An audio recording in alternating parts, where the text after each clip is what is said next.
Traitement de faveur pour les 3 femmes militaires ivoiriennes parmi les 49 détenues au Mali depuis le 10 juillet dernier. Il est un peu plus de 21 heures lorsque ces dernières atterrissent à l'aéroport Félix Houphouët-Boigny d'Abidjan. À leur arrivée, elles sont accueillies par la ministre des Affaires étrangères, Kandia Camara. Le sourire peut donc se dessiner sur les visages des familles sur le tarmac. Une libération qui découle des négociations entreprises par les autorités ivoiriennes. Elles ont d'abord fait escale dans la capitale togolaise, Lomé, avant de joindre leur pays d'origine, la Côte d'Ivoire.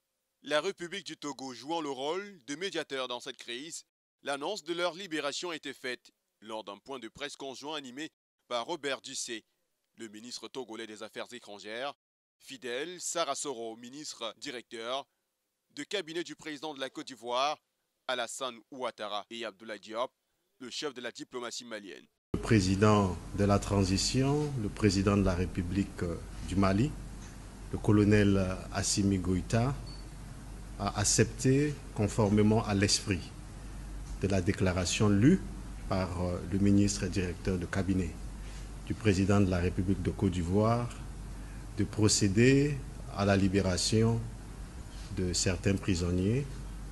Et le président de la République togolaise se réjouit que le président Assimi Goïta ait accepté de libérer en guise d'un geste humanitaire 3 prisonniers sur les 49.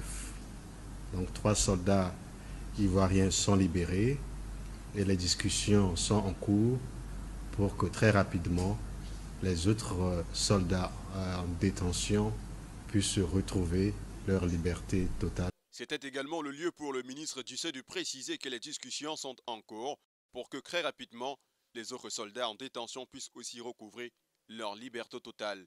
Cela étant, Fidel Sarasoro, le ministre directeur de cabinet de la présidence de la République ivoirienne, a saisi l'occasion de ce point de presse conjoint pour recadrer l'opinion internationale au sujet des incompréhensions ayant émaillé cette situation qu'il a d'ailleurs trouvé regrettable. La République de Côte d'Ivoire déplore que des manquements et des incompréhensions aient été à l'origine de cet événement fortement regrettable. La Côte d'Ivoire, par le biais de son directeur de cabinet de la présidence, s'est dit être soucieuse d'entretenir des relations de bon voisinage avec le Mali.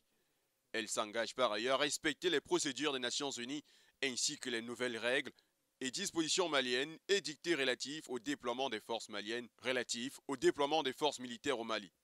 Au demeurant, dans l'optique d'aplanir les divergences existantes et de contribuer ainsi à la préservation de la paix et de la stabilité dans la sous-région, la République de Côte d'Ivoire s'est engagée publiquement à poursuivre de manière transparente et constructive avec le Mali les échanges et les discussions sur tous les sujets d'intérêt commun.